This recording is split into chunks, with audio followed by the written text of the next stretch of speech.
ఈరోజు హయత్ నగర్ పోలీస్ స్టేషన్లో నేను మా ఇబ్రహీంపట్నం ఎమ్మెల్యే గారు మల్రెడ్డి రంగారెడ్డి గారు ముఖ్యంగా ఈరోజు రాహుల్ గాంధీ గారిని ఒక మార్ఫ్డ్ ఫోటోగ్రాఫ్ పెట్టి బీజేపీ గుజరాత్ అఫీషియల్ వెబ్సైట్లా అంటే అఫీషియల్ ట్విట్టర్ హ్యాండిల్లా ఎక్స్ హ్యాండిల్లా కాలాధన్ కా కిస్సా హై యహీ రాహుల్ కా హిస్సా హై అని ఒక మీ అందరికి చూపిస్తున్నా. ముఖ్యంగా ఇది దీంట్లో మీరు చూసినట్టయితే ఇది ఒక మార్ఫ్డ్ పిక్చర్. రాహుల్ గాంధీ గారి చేతిలో కొంత డబ్బు పెట్టి ఒక మార్ఫ్డ్ పిక్చర్ని భారతదేశంలో కాంగ్రెస్ పార్టీపై దుష్ప్రచారం చేసే దిశగా బీజేపీ నరేంద్ర మోడీ గారి సొంత రాష్ట్రము గుజరాత్లో ఈ యొక్క కార్యక్రమాన్ని ఇంత దారుణంగా అయితే దీనికి ఈరోజు మీరు పేపర్లో చదివే ఉంటారు. దీనికి సంబంధించిన ఇష్యూ ఏంటంటే నేను కూడా నిన్నటిదాకా పార్లమెంట్లో ఉన్నా. మీరు రోజు పార్లమెంట్లో వీలైనంత మటుకు పార్లమెంటును నడవకుండా చేసే అటువంటి బాధ్యత బీజేపీ తీసుకుంది. మేము 5 నిమిషాలు అదానీ గురించి మాట్లాడదాం.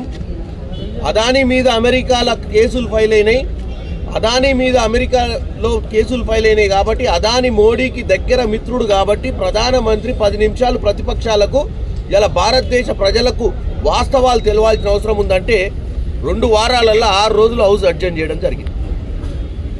నిన్న రాజ్యసభలో మన రాష్ట్రం నుంచి ఈ మధ్యన ఎన్నికైనటువంటి అభిషేక్ మను సింఘ్వి గారి చైర్లో 222 ఆయన చైర్ నెంబర్ ఆ చైర్లో 50,000 రూపాయలు దొరికినాయి.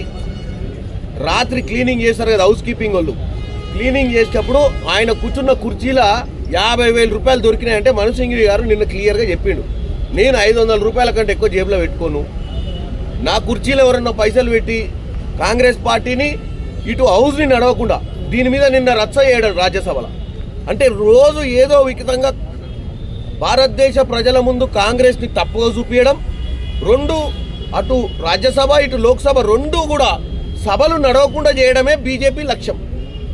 ఈ లక్ష్యంలో భాగంగానే వాళ్ళు అన్ని కుట్రపూర్వకమైన చర్యలు తీసుకుంటారు. దానికి భాగంగా బీజేపీ ఒక సోషల్ మీడియా ప్లాట్ఫామ్ అంటే ఒక పార్టీకి సంబంధించిన సోషల్ మీడియా ప్లాట్ఫామ్ చాలా బాధ్యతగా ఉండాలి. అటువంటి సోషల్ మీడియా ప్లాట్ఫామ్ లో రాహుల్ గాంధీ గారి బొమ్మను మార్ఫింగ్ చేసి ఈ డబ్బులు రాహుల్ గాంధీకి రావాల్సినటువంటి డబ్బులే అని ఒక కరప్షన్ యాంగిల్ని ముడిపెడుతూ ఈ తప్పుడు ప్రచారం చేసే ఒక ప్రక్రియ మీద ఈరోజు ఇక్కడ నేను మా ఎమ్మెల్యే గారు కంప్లైంట్ చేయడానికి రావడం జరిగింది. అయితే నేను ఒక్కటే చెప్తున్నా, భారతదేశంలో ప్రజలకు తప్పుడు సంకేతాలు ఇస్తూ మీడియా ద్వారా 24 గంటలు కాంగ్రెస్ పార్టీని తప్పుడు సైడ్ చూపించాలన్న ఆలోచనతోటే బీజేపీ ముందుకు పోతుంది.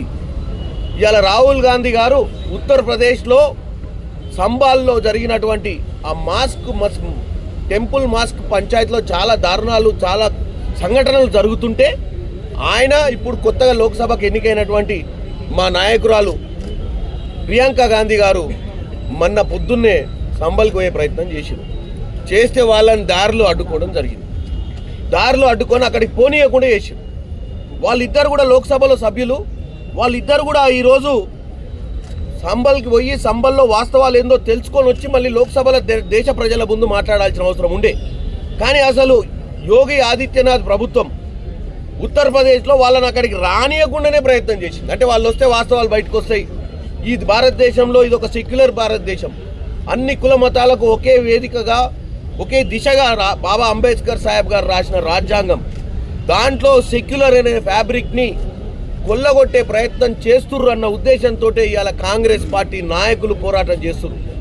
పేరుకే 75 కాన్స్టిట్యూషన్ డే అని చెప్పి మా అందరినీ పార్లమెంట్ సభ్యుల్ని సెంట్రల్కి తీసుకుపోయి కూర్చోబెట్టి ఒకరోజు కార్యక్రమం చేయడం జరిగింది. ఇదంతా వైట్ వాషే.